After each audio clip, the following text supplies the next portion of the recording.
We ended up 8-8, and I know from our standards that that's not good enough for our organization.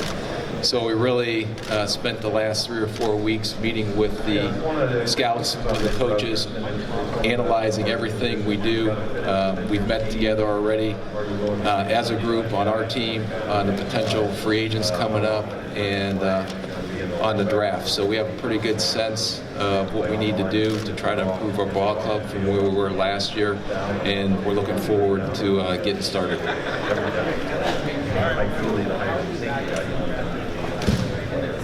Wow, I bet $1 there'd be an Adrian Peterson question coming right out of the gate, and I did not get that. I lost. So, we're very excited about what Sam was able to accomplish last year. I know him coming in 8 days before the season to learn a whole new system that he's never worked in before, to have the coordinator change midway through the season, for us not being able to run the ball as well as we have in the past, and for him probably not protecting him as well as we needed to protect him.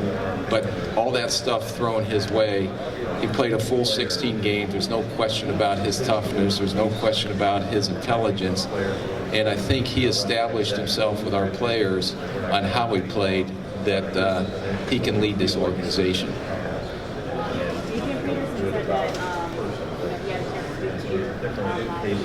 Friday. And just wanted to get your thoughts on how open the door is and what number that could be, in terms of if it would work in terms of bringing him back with everything else that you got to do.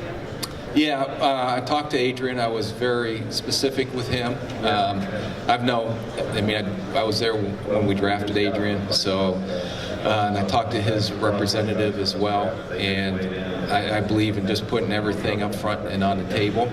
I told him there are some areas that we'd like to address. The one thing that you can't predict is what the market's going to be.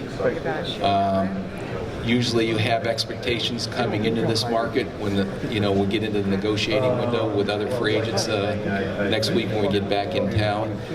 And you may have expectations today, and those expectations all of a sudden change within a week. In general.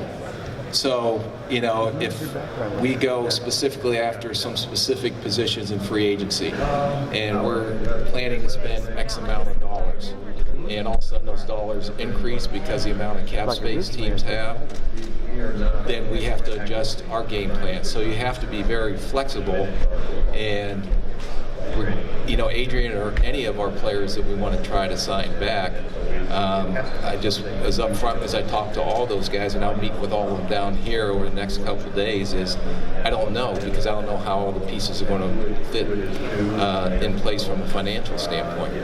So, but we are very open, just like we are with all our players, to have our players back if we can.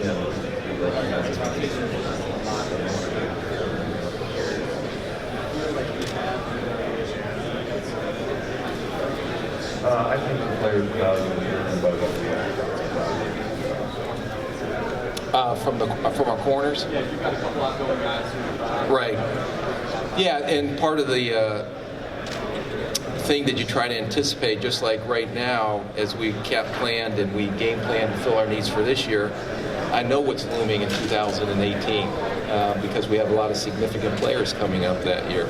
So you have to put that as a factor into it.